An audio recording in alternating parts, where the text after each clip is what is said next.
meeting either. It's fine? Is that okay?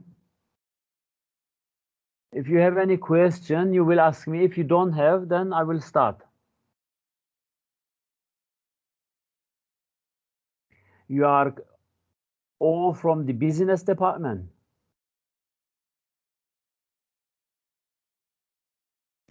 Yes. Okay. Yes, we are. Do you have any question to ask me? Do you have any problem or anything else that you want to discuss with me, or shall I have to start? Myself, I don't have any question. I'm comfortable. We can start. Okay.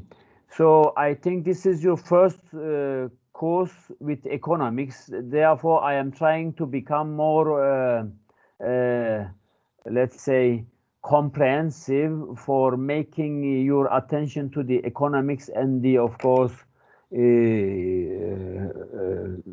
course outline that you are going to do in this semester. Due to this reason, I will give you some information about the economics. What is economics about it, and how it is going to be used in productive way for creating more sustainable economical model for development and welfare. In the first lecture, we already discussed these problems and the principles of the economics. And this class, I will give you some more information about the system, how the market structure is realized from the producer side and from the, of course, consumer side. Because in economics, there are two important groups, the supply and demand. The supplier is the producer, and demand side of the economics is the consumer. As you are aware of, these two group of people affecting each other and creating, of course, the market. And of course, buyers and sellers are these people, and due to this reason, they are affecting each other, because consumers, so-called the household holders, are the representative or the owner of these factors of production. And of course, factors of production is going to be used in the production operation process. And due to this reason, they are using these factors for creating some reasonable goods and services for these people, again, for the consumers, for these households. From this point of view, I'm going to give you the structure of this market for being able to understand how this market structure is circular and how it is going to be realized and affecting each other. I will start first with the markets for the factors of production, which is, of course, coming from the consumers, also called the households, because they are holding the land, labor, capital, and everything in their hands, and they are offering to the firms, to the, of course, producers, for creating some reasonable goods and services. Therefore, in the below part of this figure, circular flow diagram, you are observing these factors of production, which is coming from the households, which is coming from these consumers. You are seeing this graphic, I think. You are able to see. Yes or no? Are you following? Yes, we can see it. Okay, and in the upper part of this diagram, there is the markets for these goods and services, which is created by the producers, by the firms, and of course directed to the markets where these goods and services is, of course, going to be bought by these households, by these consumers. As you are observing on the right side of this diagram, there is the households, so-called the buyers, who is going to consume these goods and services, and owners of these factors of production, so-called the owners of these factors of production. From this direction, we are of course looking to the left side of this diagram, and there is here the firms, so-called the producers or suppliers of the markets, and these are the producers and sellers of these goods and services which is going to be produced by them, and they are going to hire and use these factors of production which is directed to the markets for factors of production by households or the consumers. And when you are looking to this circulation, you are observing, of course,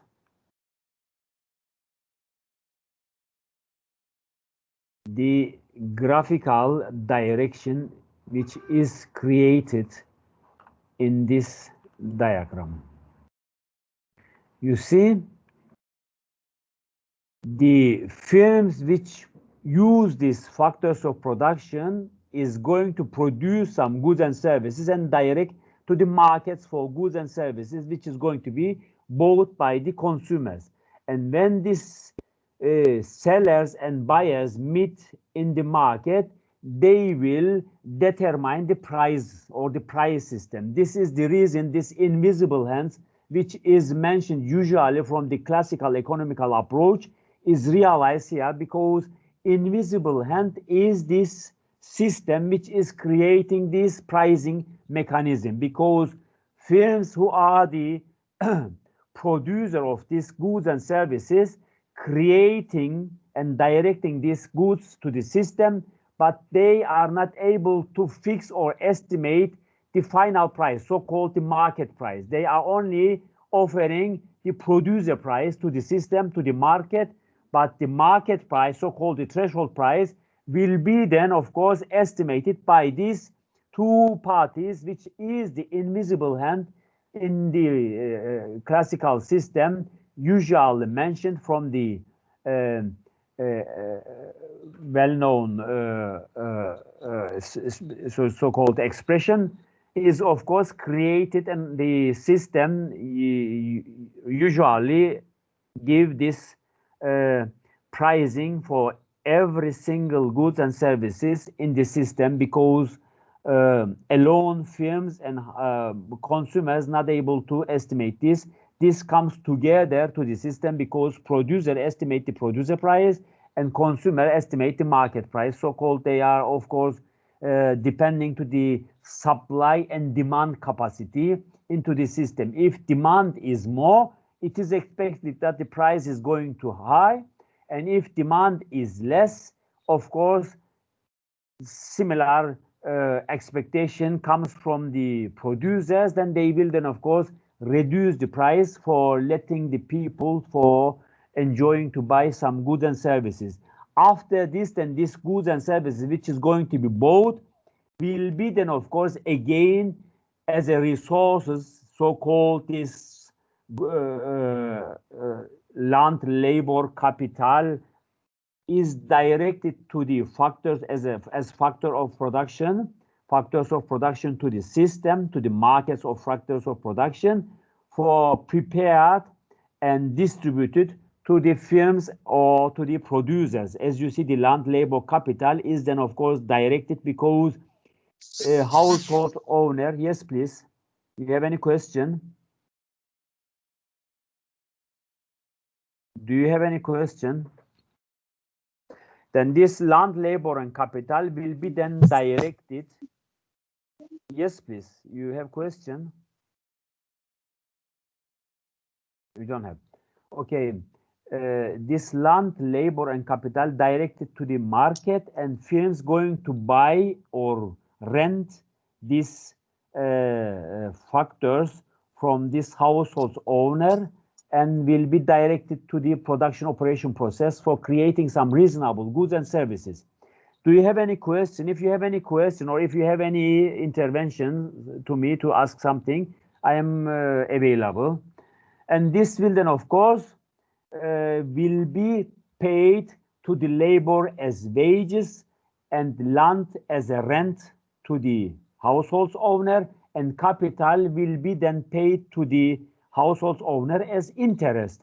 And this is, of course, somehow a reasonable income or reasonable resource transfer from firms to the households, because without this, they will then not able to enjoy to buy some goods and services from the system.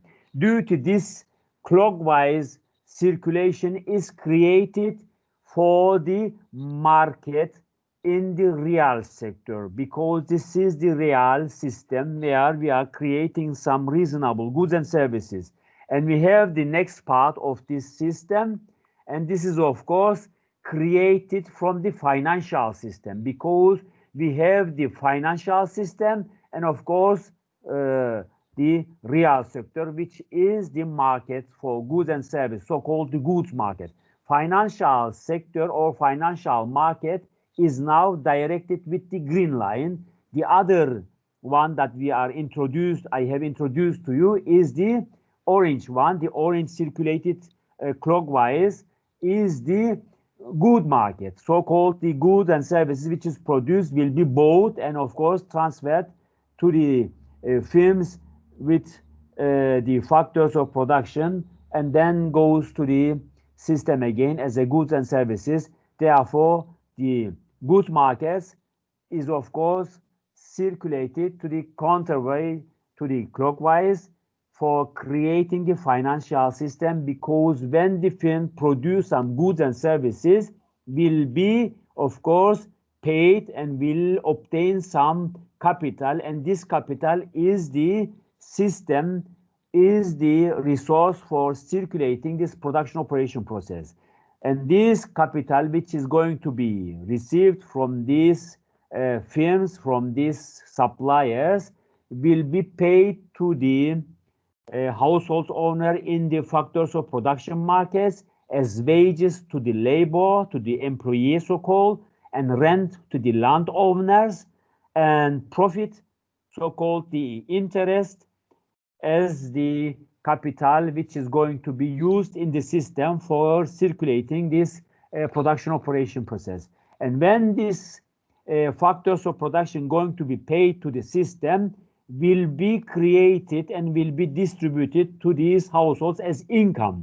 And this income then will be, of course, used to buy some goods and services in the markets for goods and services. Therefore, this bidirectional system creating the financial system and the good market, so-called real market, in the economy. And it is very important to know that this is, of course, similar realized for macroeconomical approach, and, of course, in microeconomical application, the firms expected profit, revenue, or so-called the factors which is going to be used, is also similarly applied.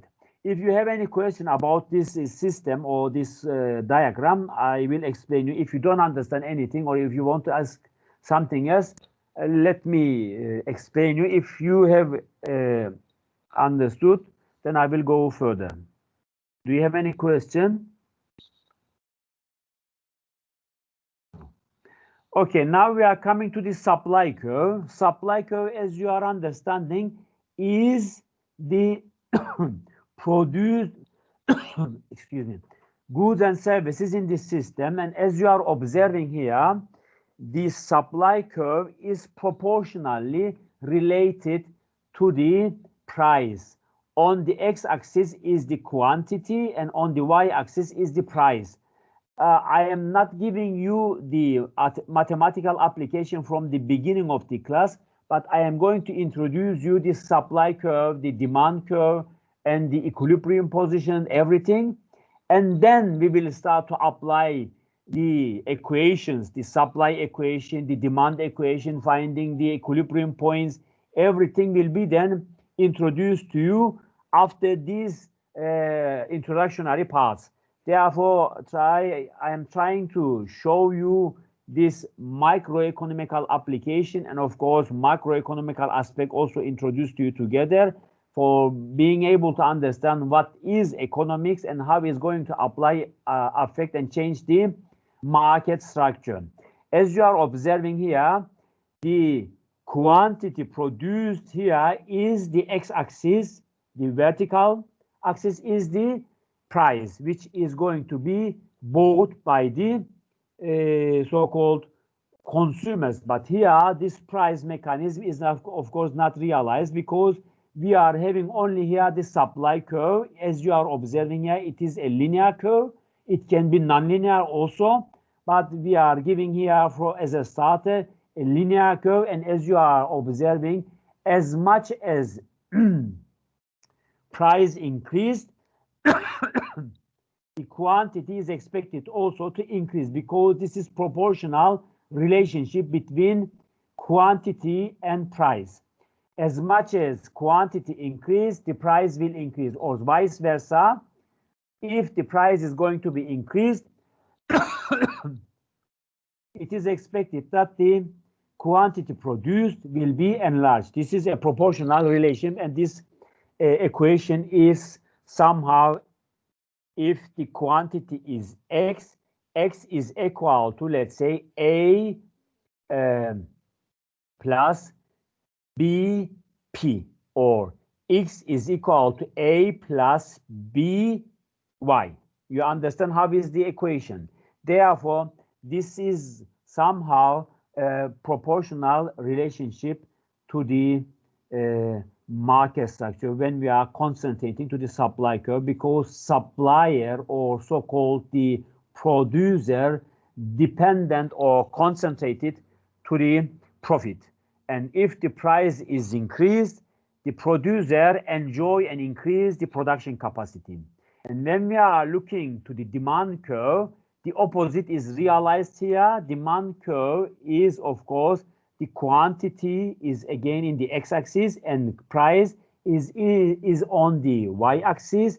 And as you are observing here, per quantity, per week produced quantity x, so-called can, is supposed to be decreasing if the price goes up, and vice versa. Opposite is also correct. If the price is decreasing, the quantity consumed here is supposed to be enlarged, because consumers here is price oriented again, but prefer to buy cheaper. As much as the cheaper products is in the market, consumer prefer to buy more. Therefore, the welfare economics here is realized when the price is decreasing and when the quantity is enlarging. This means the demand equation is inversely proportional, and when we are wishing to write the demand equation, the equation will be written as QD is equal to A minus BP, minus, because between price and quantity there is inverse relationship in the market, and due to this reason we are having inverse proportional relationship between the demand between the price and quantity for the demand curve. And as you are observing here, from moving A to B, it is required to reduce the price from 60 to 40 and increase. This will then cause to enlarge and increase the consumed goods and services from 400 to 800, which is good for the consumer. And as you are observing, the point 80 is the highest price where the consumer not able to buy any product, and quantity 1600 is the maximum produced good and consumed good from the consumers, which is the zero price, means free of charge. You can buy it without paying anything, which is not possible. Of course, sometimes we have to pay something to get something. Therefore, this inverse proportional relationship indicates that as much as price reduced downwards, this will enlarge the welfare of the consumer. And when we look to the supply curve, you are observing here the producer gain, so-called the producer welfare or producer surplus is increasing when the point moves from 10 to 20.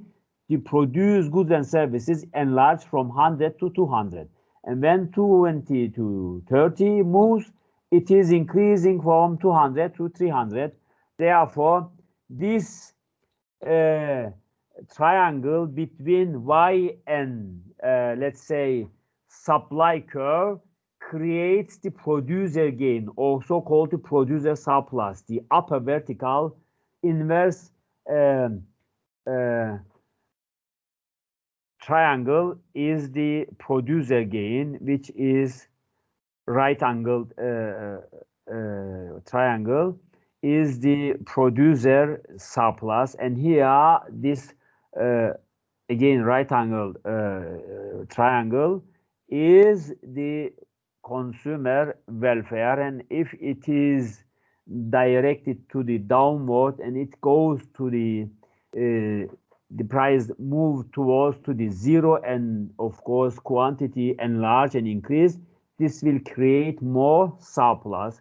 Therefore, as you are observing in economy, there is a big problem because consumers wish to buy cheaper and of course more product, and on the other side, producer want to increase the price and enlarge the surplus, and of course and enlarge the profit, and of course the consume so-called produce goods and services in the market. And this contradiction in the economy creates problem, and we are of course trying to find solution to this problem, because as in macroeconomical approach, we have to carefully treat and consider the living standards and welfare of the people, of the population, of the citizens, because they are the consumers and they are crowded community, and they are of course requiring some reasonable income and reasonable food and drinks and beverages for surviving. And of course on the other side there is producers who are supporting and of course increasing economical activities by increasing the produce goods and services, which contributes to enlarge and increase the employment capacity, job market will be enlarged, and GDP, gross domestic production, will be enlarged, and gross national income, everything will be enlarged and directed to the government, directed to the, of course, country's welfare and living standards, and increasing the prosperity. Therefore, we have to carefully treat these suppliers and of course consider the needs and of course the utility of demand, or so-called the consumers. And what to do? Of course, we have to bring this two group of people to the system to see how is going to react and respond each other, and where it is going to be become equilibrium position for sustainable economical model, for sustainable economical production in the market. And as you are observing, this is not easy. As I mentioned to you, on the one side there is demand side, there is the consumer which is trying to survive with limited income and limited of course resources, and on the other side there is producers who are trying to increase and enlarge their production capacity for become more powerful, for become more competitive in the market, to increase and enlarge their profit, because world is profit-oriented market.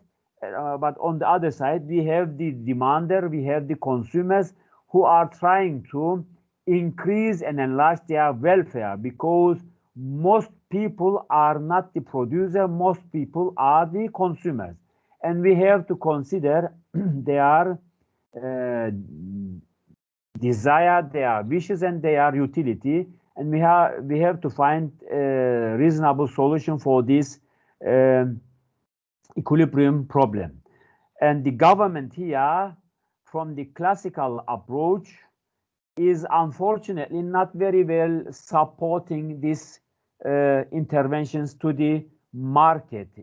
The classical economical approach supports the supply side of the economics, and they are preferring to boost this supplier, and they are thinking that if the economy is increased, if the supply of the economy is enlarged, is good. If you produce goods and services enlarge, it is good because this will create automatically more prosperity, welfare, and create more resources and capital for the, of course, living standards and GDP and everything.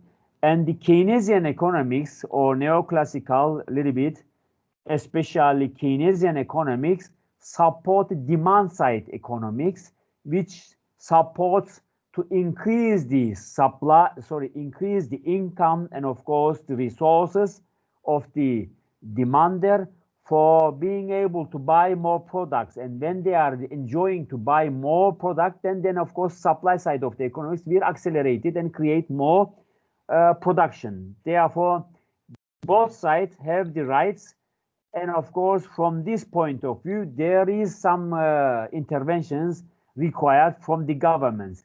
The classical economical approach not supporting much these interventions. They are supporting laissez-faire approach. Let them do what to do. They are supporting and of course believing this liberal approach, laissez-faire doctrine. And the Keynesian economics support this governmental interventions, and as mentioned, it should be supported from the demand side, and government should do something, should intervene to the market for preventing these higher prices, and of course for letting the supply side of the economics by reducing the fiscal policies, so-called the tax policies, everything to increase the income of the consumers or the demanders for being able to enjoy and buy more goods and services, and this will then create more market for the economy.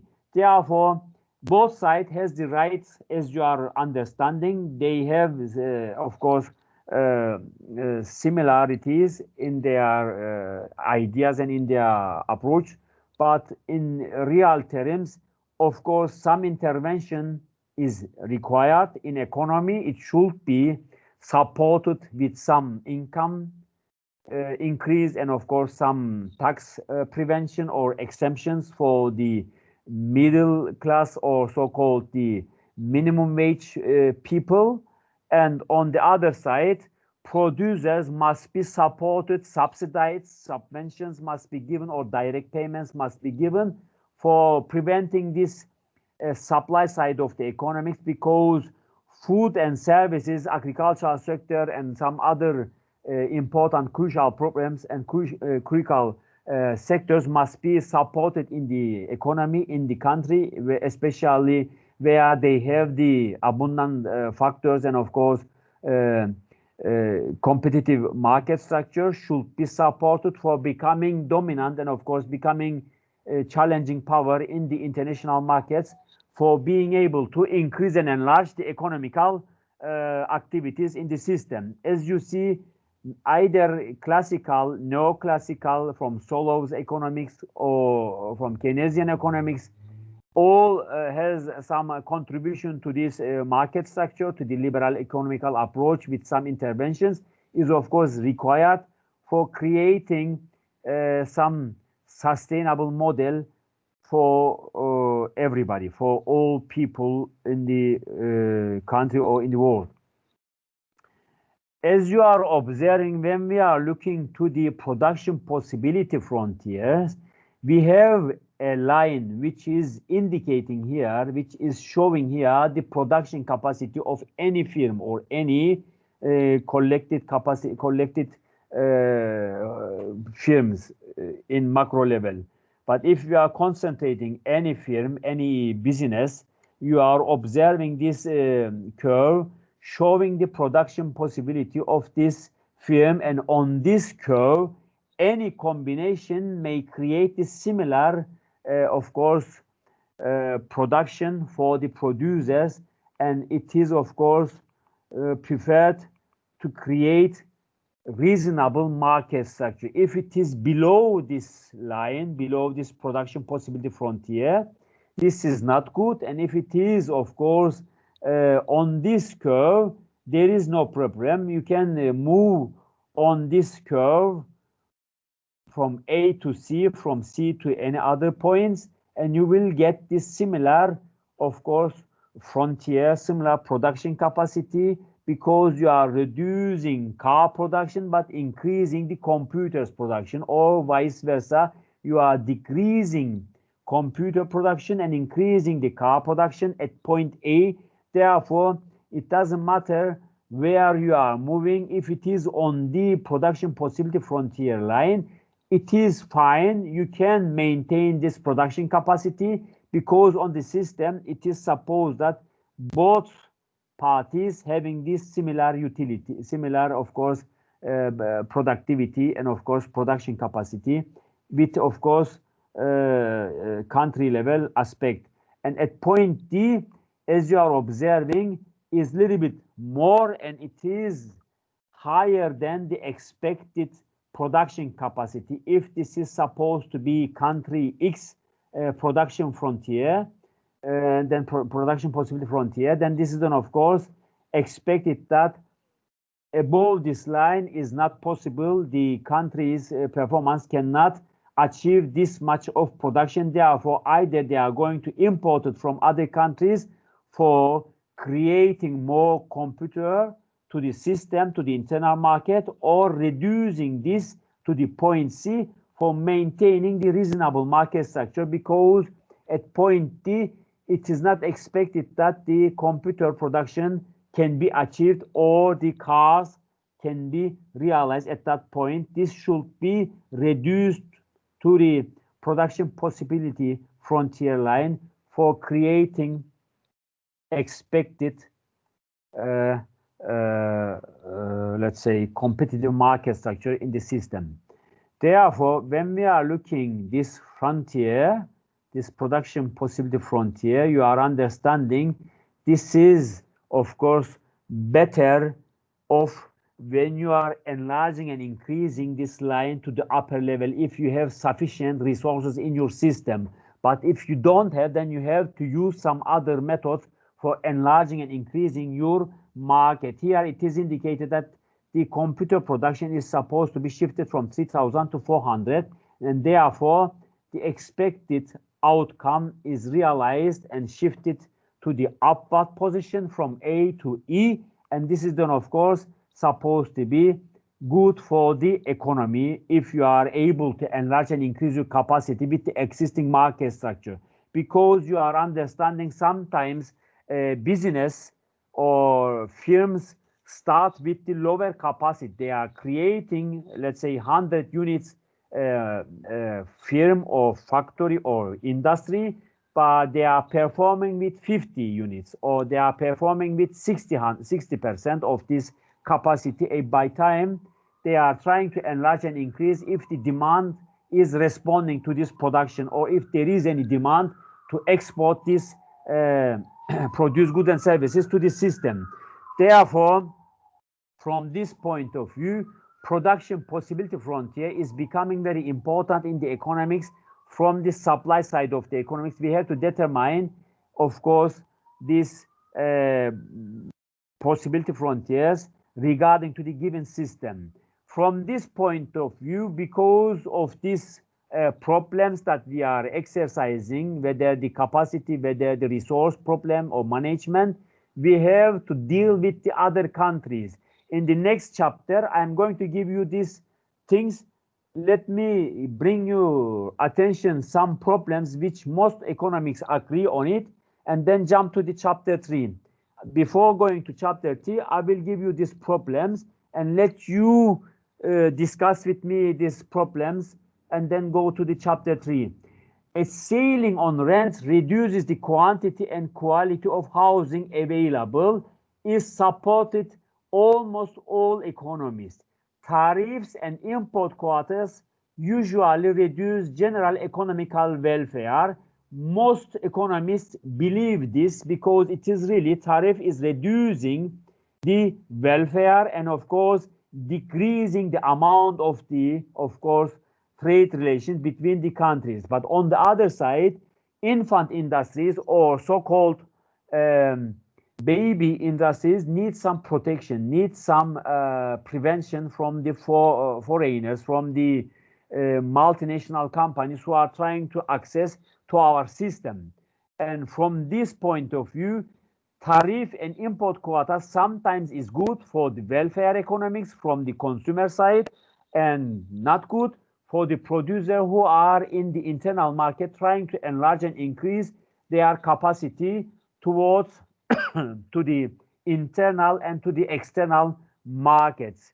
And it should be protected. Some protection is required, but it is better to remove these protections and support the internal producers with some other methods such as direct subsidies, direct payments, subventions, and some other methods, tax reduction or some, let's say, administrative problems can be reduced or payments can be reduced from the system for letting these producers to become more dominant and more challenging power in international markets.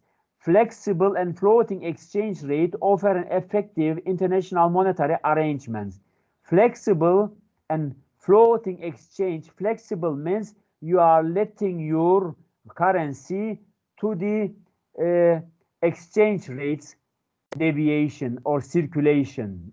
You don't intervene to the currency. You let the currency to find their value in the market, in the international market. Let's say if Turkish lira continuously depreciate in the floating exchange rate system, sometimes governments require to fix the system and of course maintain more stable currency. But flexible and floating, of course, is better because they are letting your currency to find its value in the system. Flexible let the currency to become its value in the system, and fixed is of course you are fixing your currency. Let's say $1 is 6 Turkish lira and you let this in the system. You don't want to let this rate to become more appreciated. Therefore, your currency will become steadily appreciated by time by fixing this currency in your country. Therefore, this is sometimes good because as you are observing continuously devaluation of your currency and of course depreciation of your currency create problem. Your currency will lose its value and becomes more depreciated and of course not desirable, not convertible currency or value or money in the system, in the international markets. It's not accepted. And fiscal policies such as tax cut, as I mentioned to you, for promoting sometimes the consumers, sometimes supporting the producers with tax reductions, and government expenditures can be increased in this direction if it is respected and of course affected in the system, has a significant stimulative impact on a less than full employed economy, is also supported with the economists, which is 90% of the economists supporting this kind of activities. And if the federal budget is to be balanced, it should be done over the business cycle rather than yearly, which is good because if it is imbalanced, then they don't need to intervene or do anything else continuously for making some more extra activities for changing or affecting this system. And cash payments increase the welfare of receipts to a greater degree than do transfers in kind of equal cash value, is also supported by the consumers, which is cash payment increase the welfare of receipts. As you are understanding, the liquidity problem is always in the system, and it is better to create some reasonable circulated money in the system for preventing appreciation or depreciation of the currency. Because If you have less liquidity in the system, this will cause some, of course, appreciation of the currency and, of course, increasing the prices. And if you have abundant or more currency in the system or liquidity, this is, of course, causing some inflation, and of course, it should be balanced with this fiscal policy or financial policies in the system. Either you are going to use paper markets, some other monetary easing, or some other systems for preventing and reducing these activities. And a large federal budget deficit has an adverse effect on the economy. As you are understanding, deficit, current account deficit or budget deficit is always the problem, because current account deficit is coming from this balance of payments. If you have more import than export, this will create, of course, deficit to the system. And if you have more export than import, then this will create more surplus to the system, because you have to pay more when you are buying more imported goods, and you have to pay less when you are buying less. Therefore, these cash payments problems, and of course, increasing amount of this kind of activities affecting and changing this budget deficit, and of course, current account deficit. A minimum wage increase unemployment, which is supported with the Phillips curves. We are going to see this in the following chapters. As much as you are reducing the minimum wage, you will enlarge the employment. It is suggested in the Phillips curve. And among young and, of course, unskilled workers is, of course, supported. Unfortunately, I myself don't support this approach, because minimum wage only, of course, good for the countries where there are crowded community unemployed. But if there is in such a huge amount of unemployment, there is no need to reduce the minimum wage for employing people, because most of the employers who are increasing the prices will not reflecting to the minimum wage. They are not responding to the employer for increasing and enlarging the capacity. They are using this as a profit. Therefore, minimum wage law is somehow questionable. There are several approaches and several, of course, discussions on these topics. And the government should restructure the welfare system along the lines of the negative income tax, which is also good. Sometimes it is necessary to do something for preventing, of course, this higher tax in the system, which is reducing the activities of the consumers and, of course, the producers, because higher tax or higher income tax is sometimes creating problem. They are reducing the consumers' purchasing power parity capacity also, and of course, on the other side, higher taxes and, of course, resource for the producers is also problem, because they have to pay too much taxes for producing, and this is, of course, sometimes reducing the incentives or reducing this ability for enlarge and increase the economical activities in the system. And effluent taxes and marketable pollution permits represent a better approach to pollution control than imposition of pollution ceilings, is supported with 78%. Again, pollution permits represent a better approach. As you are understanding, tax and pollution, if you are covering this tax with pollution or reduction of the pollution, or you do something for environmental production or circulation in the system, this will also creating more sustainable economical model. Therefore, this kind of tax should be covered or replaced with this kind of activities for creating clean energy and, of course, better production operation process for preventing and maintaining sustainable economical model. Because as you are understanding, currently the pollution is the most important problem for reducing the existing resources in the system, not only the production and, of course, the air or some sea pollutions, but also it is reducing the capacity or the amount of the existing resources which is going to be used in future for the production. Therefore, these things are becoming very important problems in the economy, and it should be carefully treated from economical aspects. This was the second chapter. I'm going to jump up to the third chapter.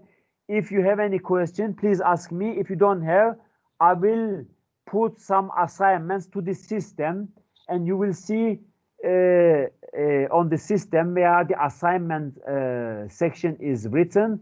You will see my assignments, and I will give you a due time, and you will do this and reply to me as much as you are doing, and you can upload this to the system. Then I will of course evaluate it and add to your final grades, because we are online and I prefer to make more assignments, more homeworks, and then of course I will do some midterm and final exam for you. But your assignments and your efforts will be below. You are going to get more grades because of your assignments and homeworks. And this is of course important for you to become more familiar to the system. And if you have any question, you can communicate with me with this email address. I will give you my WhatsApp number, and you can contact me anytime during the daytimes for your questions or for your quiz. If you have any problem or question, please ask me. If you don't, then I will jump up to the next presentation.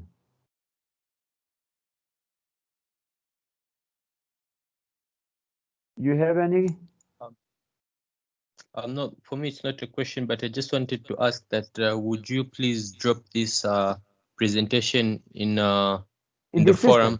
It is in the system. Yes. I put this in the system. Did you didn't see it? I put these files. Oh. I uploaded all files to the system. You will find it. If you don't know where it is, I will direct you after the class on. I will tell you, you write me, then I will show you how you're going to reach these materials. Okay? All right. Thank you very much. Okay. Sorry. I will upload now other chapter.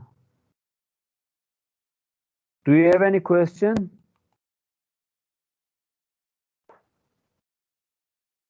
Okay.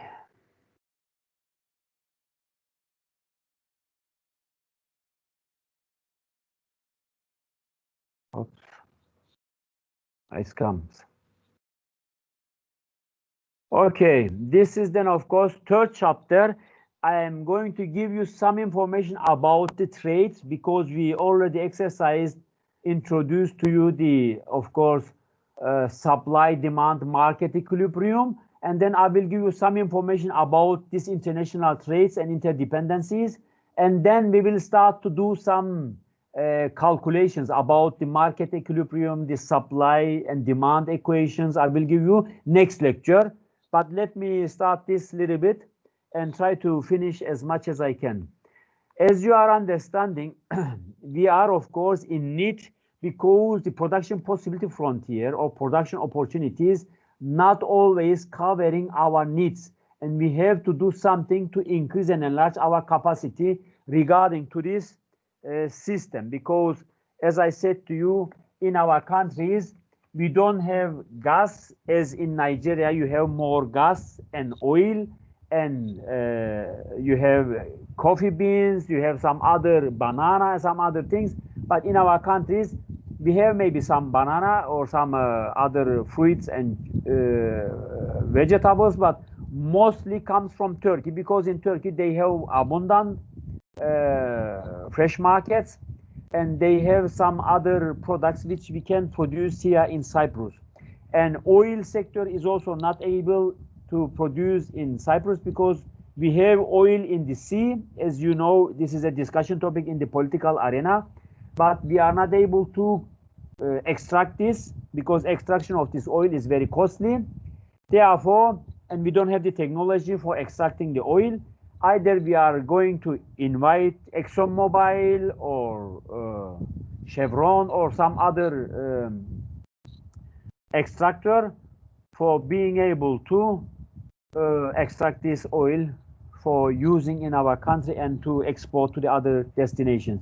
Therefore, this kind of products, if it is not existing in your country, is better to import. But if you have abundant, as we have in Cyprus, citrus fruits, some olive oil, cheese products, milk products, and some other,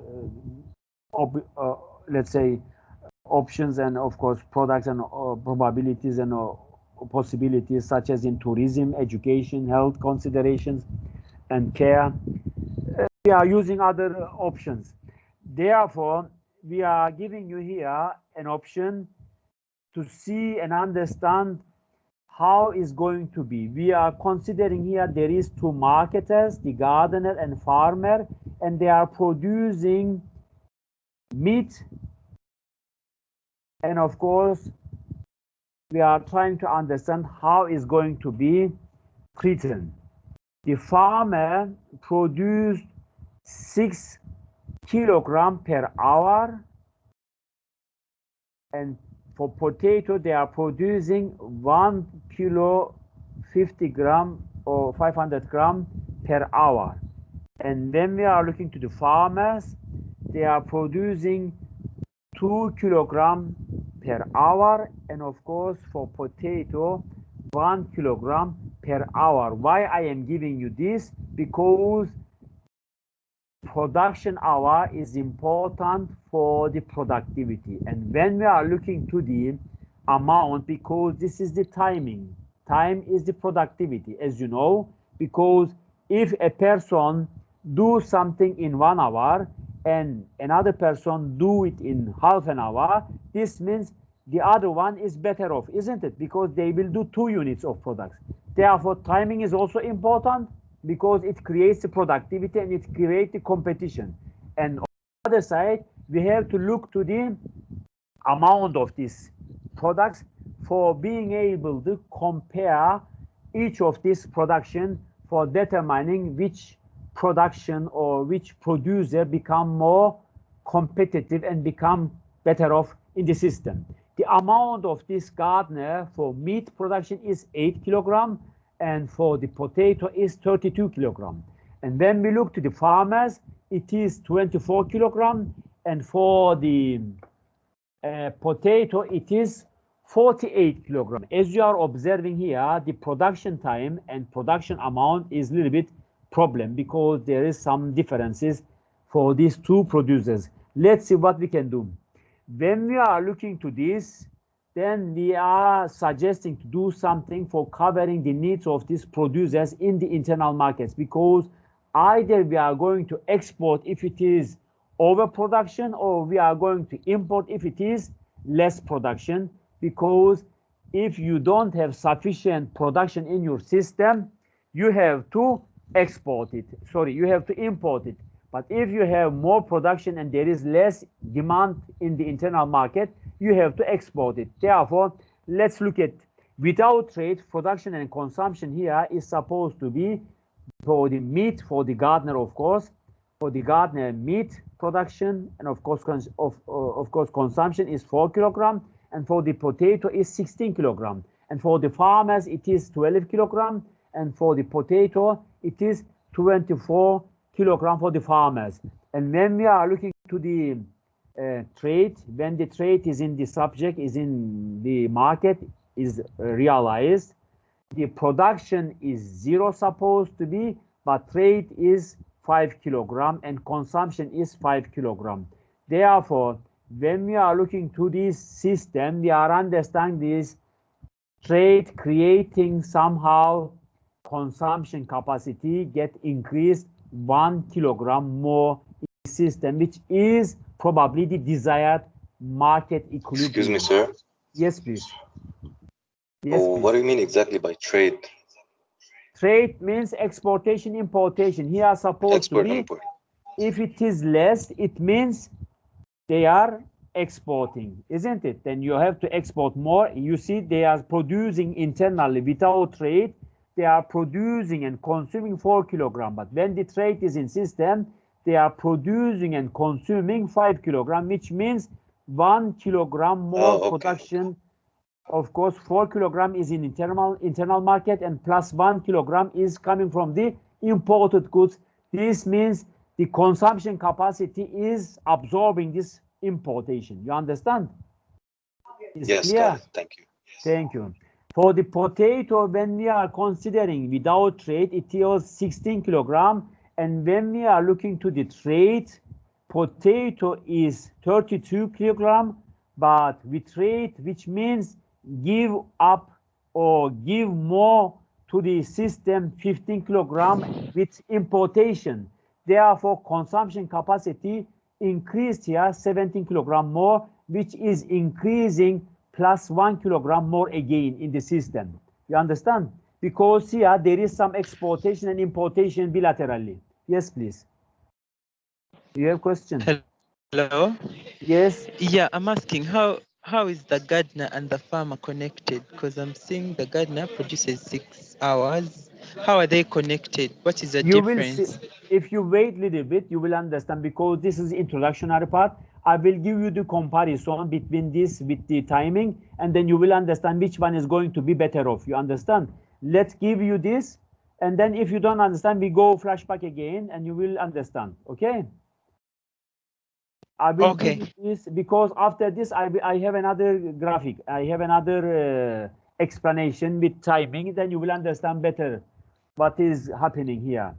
And when we are looking to the farmers here, they are producing and consuming 12 kilogram, and with trade, they are producing 18 kilogram, which is, of course, 5 kilogram more is realized here with trade. And this is then, of course, consumption is 13 kilogram, which means plus 1 kilogram more realized in the system. You understand? Therefore, there is bilateral trade relation again. And for the potato, we have here 24 kilogram for production, again supposed to be 12. For the trade, supposed to be 15. And consumption is 27 internal and external. Therefore, 3 kilogram increase in consumption is realized with trade. Whether it is internal or external, no problem. Here there is increase in the trade. You understand? Therefore, gains from trade is contributing to the welfare, because consumption and consumer welfare we are observing for the gardener, for the farmer, both they are contributing to the system and increasing the market bilaterally. You understand? Let's look up this. For the gardeners, we have here the meat, and of course we have the here potato. If you don't produce potato, you have 8 kilogram meat. If you produce potato and no meat, you have 32 kilogram. But if you produce both of them, if there is no trade, the gardener choose this production where it is 4 and 16 realized as it is indicated in the system. You understand? You got it? And when we look to the farmers, again, there is 24 kilogram meat production without potato and 48 kilogram potato without meat production. But when these two combine, we have the equilibrium, because this is the production possibility frontier as a linear curve. They are producing 12 kilogram now meat and 24 kilogram potato. This is the production possibility frontier when these two combination realize. And as you are understanding, 12 kilogram meat production is becoming surplus, and here 24 kilogram potato becomes surplus, because internally they are consuming only 12 kilogram meat and 24 kilogram potato. The rest is surplus, isn't it? Therefore, equilibrium realized at point B in this direction, and it should be exported from this graphical illustration. You understand? And for this, it is again 4 unit meat produced internally and 16 unit potato produced internally, and this means 16 kilogram potato should be exported, and 4 kilogram over 4 to 8 kilogram meat should be exported again, because it's supposed to be enlarged. And due to this reason, we are becoming trade relations. We are trying to export this in the international destinations, in the international markets, because we have some surpluses, isn't it? Therefore, we are increasing this, as you are observing here, from point A to point A dash, where gardeners' consumption with trade is realized, and shift the consumption from 45 in internal market, and the rest is supposed to be exported. And the other one, for the potato, it is increased from 16 to 17 for the, of course, gardeners. it is increased again from 16 to 17. Again, 1 kilogram production capacity increase, and of course consumption capacity increase in the system. Therefore, the rest of the produced goods and services is expected to be exported to the other destination with trade, and this is supposed to be created in the system because of this trade relations. And when we are looking to the farmers' production and consumption, you are observing here the farmers' production with trade was 12 to 18, and then it is farmers' consumption with trade is increasing either to B dash, where it is shifted from 12 to 13, and it is increased to 24 to 27. So 3 units is increasing for potato and 1 unit increase for meat with trade. And farmers' production and consumption without trade, it was realized at point B, which means there are some surpluses in the system. Due to this, this trade relation is supporting and increasing the economy as much as possible to the, of course, other destinations. Either you are going to do this with point B dash, which is overproduction and of course above the production possibility frontier, or you're going to prefer to find any other destination to export your meat production and reduce your potato production, and probably you are going to replace this with the other markets, because you have from 12 to 48 somehow 36 units of potato kilogram is supposed to be surplus. And when you are going to increase this production internally for the meat, you are going to reduce this surplus for the meat from 18 to 24, which means 6 unit or 6 kilogram meat will be of course surplus, which it was 12 kilogram. Therefore, here either you are going to move to the meat production internally, you are enlarging your production and you are increasing your market in internal market, and on the other side you are reducing your production for the potato, which means you are going to replace this production with the other destinations. You are going to export this meat, which is 6 kilogram, with the other destinations, and you are going to export and of course import some with the other destinations, which is 36 kilogram with the other let's say exporter and importer bilaterally, because sorry, we don't know where it is going to be fixed, this exportation and importation. You have in your system, when the point at A, let's say B dash is realized, you have some enlargement for your production and of course consumption, which is higher than B, and of course enlarging your capacity and enlarging your of course consumption.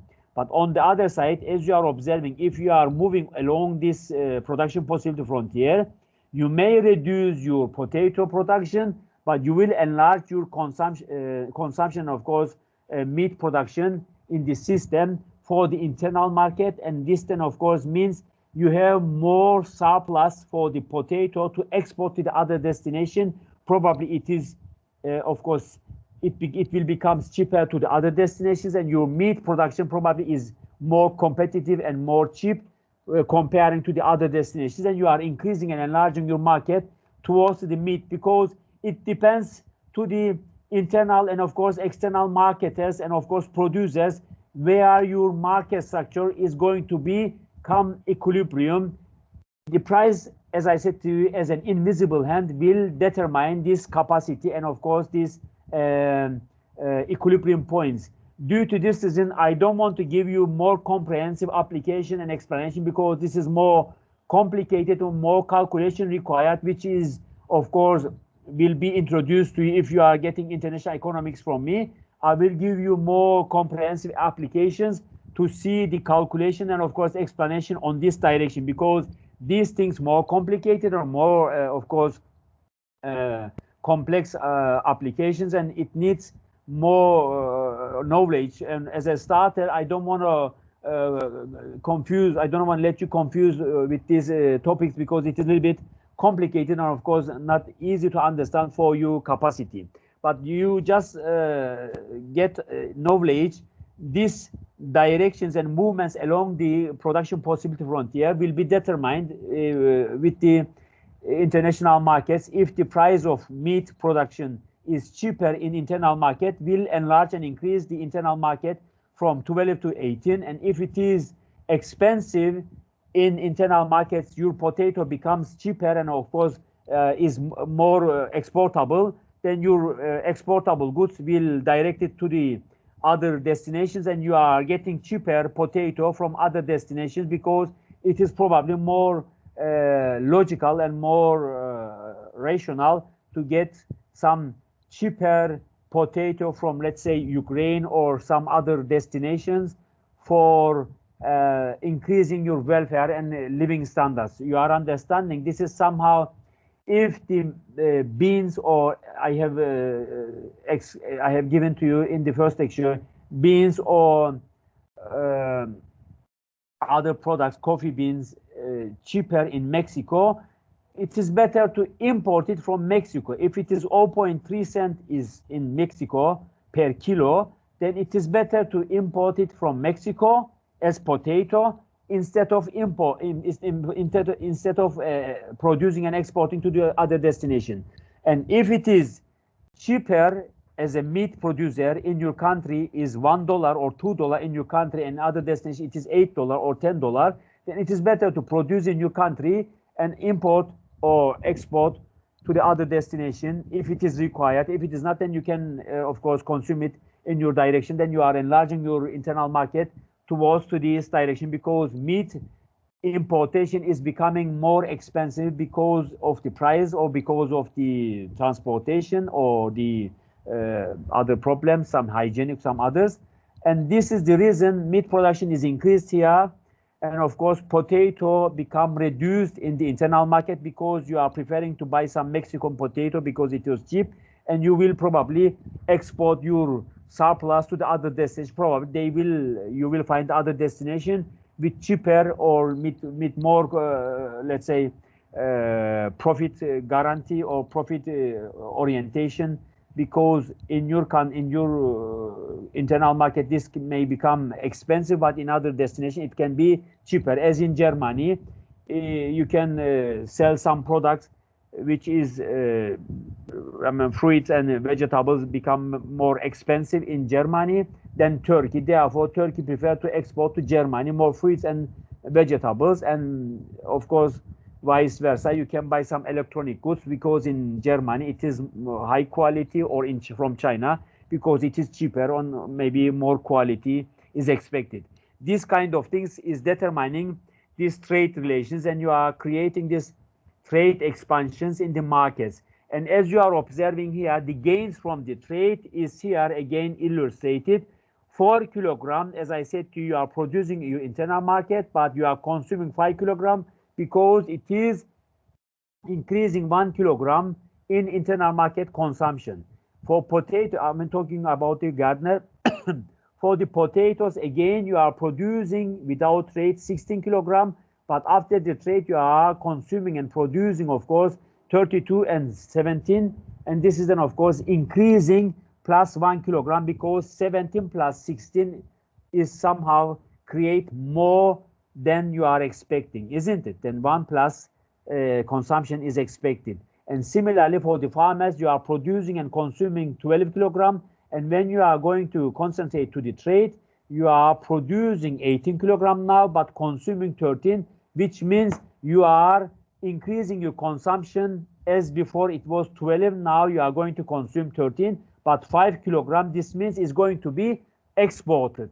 And potato, you are going to consume and produce 24 kilogram, and you are going to produce and consume, you are going to produce 12 kilogram and consume 27 kilogram. This means you get 15 kilogram again from trade relations, and 33 kilogram for the internal market is expected to increase, because you are having here from 24 to 27 internal market expansion, and 15 kilogram is supposed to be exported to the other destinations or imported, so-called. It is depending the market structure. Therefore, when we are looking to this opportunity cost, now you will understand a little bit better. When the gardener is concentrated here, you are observing here 6 kilogram meat is divided here to the 1.5 per kilo potato, which is 4 kilogram of potato is covered, isn't it? Then of course this is of course we are comparing the kilo and of course meat and potato per kilo per hour. Then you will understand how it is going to become more competitive.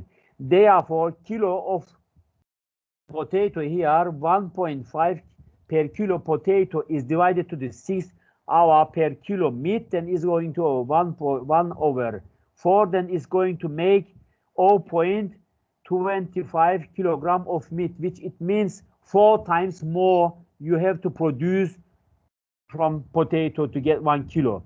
Therefore, for the farmers, 2 hours per kilo meat is going to divide it to 1 hours per kilo potato, which makes 2 kilogram of potatoes, and 1 hours per kilo potatoes divided here for the farmers again to the 2 hours per kilo meat, which is 1 over 2, is means 0.5 kilogram of meat, which means you have to double it to get 1 kilo potato. Therefore, from this point of view, you are understanding that you will get better off with this potato for the farmers and for the gardener for the meat production. Therefore, you have to determine which one is going to be better off for you for maintaining your production in this direction. You understand? This is somehow how it is going to be realized with the international trade relations. I have for today this much for this. This is of course a little bit complicated. I have to give you more comprehensive examples next lecture to become more familiar to this. But if you're going to download this at home and read it and understand what is going on, you will understand better. And if you don't understand, then next lecture you will ask me again. Then I will explain you more comprehensively. But here it is shown that you have to concentrate comparative advantages in the system for becoming trade partner, because relative cost advantage, as you are observing here, is totally changing when you are comparing this per kilo meat to per kilo potato for the gardener. When you are comparing per kilo potato to meat, again is of course 1 over 4, which means 0.2124, which is 4 times less, and is for the farmers again is 2 per kilo meat is divided to per kilo potato is going to be 2 times more for the farmers, and for the potato to meat is for the farmers again is somehow 0.5 kilo meat, which is less meat than of course gardener is expected to become trade partner because it is expensive. Therefore, from relative cost advantages, you will determine your better off and of your trade relations in the international market, and these comparative advantages creating more advantages to you to become trade partner. As I mentioned to you, why you are increasing your meat production in the former example, in the former production of possibility frontiers, and why you are reducing your potato because of this relative cost advantages. Next lecture, I will give you one more example with applications, and you will understand better.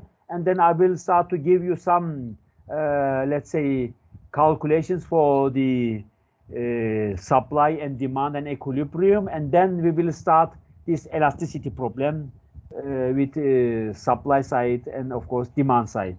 If you have any question, you will ask me. If you don't, I will finish this class. Yes, please. Do you have any question?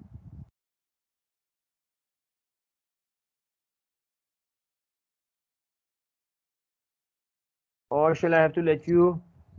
Or do you want me to give you some example, some exercise at home to study? Then you will then understand better. You will send me your examples, and I will see if you are able to understand. Do you want me to give you some examples or give you some exercise as an assignment? Yeah, exercises would be nice, sir. Okay, I will put to the system and I will solve you one example next lecture also on the system, and then you will understand better, okay? Because this is, of course, theoretical part, and theoretical part needs some readings. And exercise help you to, I mean, practical applications help you to understand better. Therefore, next lecture, I will give you, after this class, some exercises. You do it at home as an assignment, and then next lecture I will start with these exercises to solve it, and then you will understand better, okay? If you don't have any question, then I will finish this class. I hope you enjoyed this class. If you don't have any question, Hello. yes, please. I will.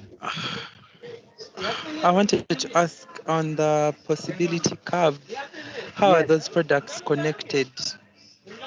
How are they connected, the products?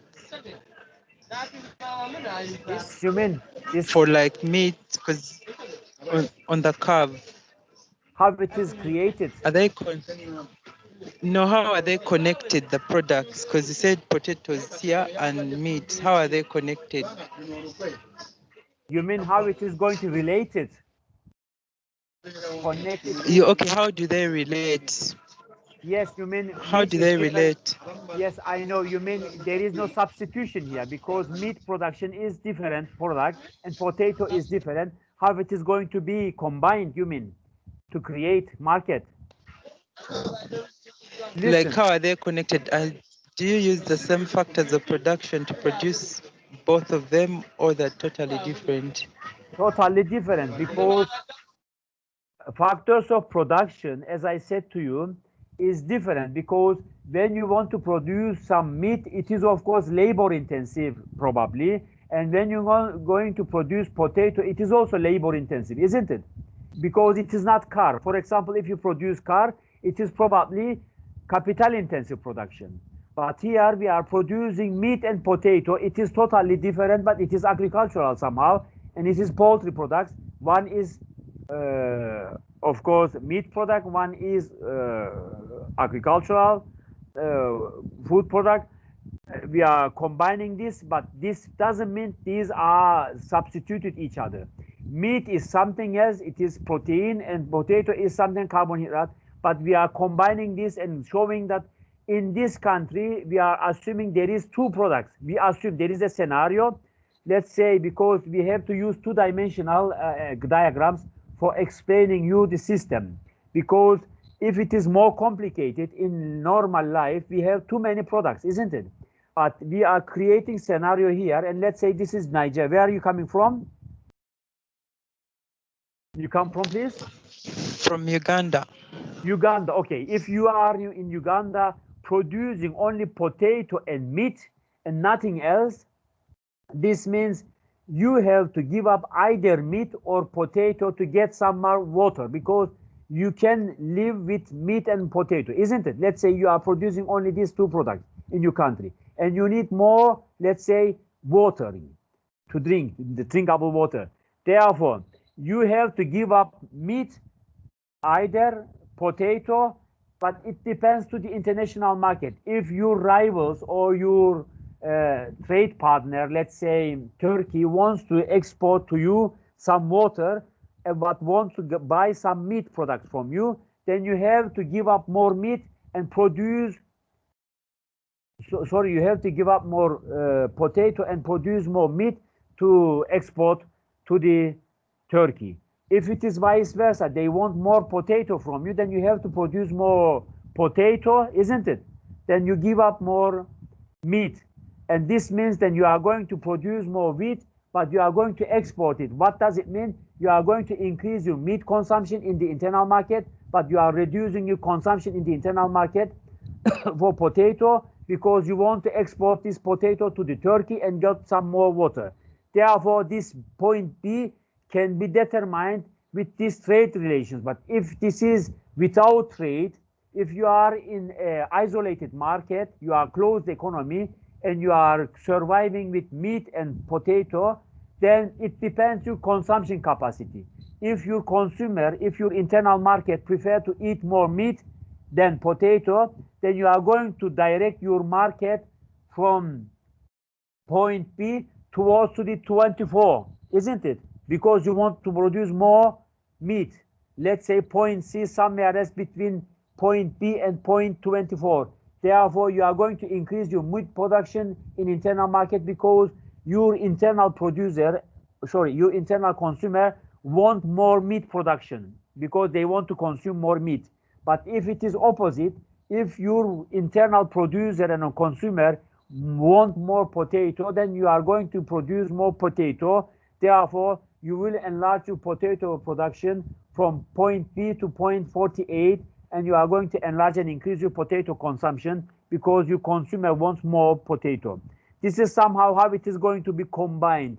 This doesn't mean that this combination is, of course, a real scenario, but this is only a scenario for the economical applications for showing you on the two-dimensional diagram for being able to understand the economy, because we are trying to show you the system realized in the economy with two products, so-called potato and meat. And it is, of course, this vertical and, of course, horizontal X and Y axes intersect from 24 and 48 with linear, let's say, curve. And this is then, of course, illustrating your capacity, your country's capacity. It can be nonlinear, as I have shown to you in the former chapter. This is showing you the production capacity of your country. Therefore, this combination can only be representable depending to your resources. If you have more coffee and more oil, this can be oil and potato or coffee beans or banana, whatever it is. This is only a scenario. Therefore, this production possibility frontier is illustration and a scenario, and it can be represented or it can be only representable regarding to your economy. You understand? Is it clear or you want more explanation? It's now clear. Thank you. It's now clear. Okay. Okay, then see you next week. I will upload, as I said to you, an assignment, and I have put my email address to the chapter 2. You will get my email address and communicate with me. If you want, I will give you my WhatsApp number, my email, my mobile, and then you will communicate with me anytime from this also. If you don't have any question, I will finish this, and as I said to you, put the exercise tomorrow to the system. Until Friday, you will do it, and due time is Friday. I will give you 2 or 3 examples or exercise, and then you will do it and send it to me or put into the system. It depends to you, okay? Okay, thank you. Okay, then see you then next Friday at 9. Okay, have a nice weekend. Okay, thank you. Thank Bye you, bye. sir. Bye bye. Bye.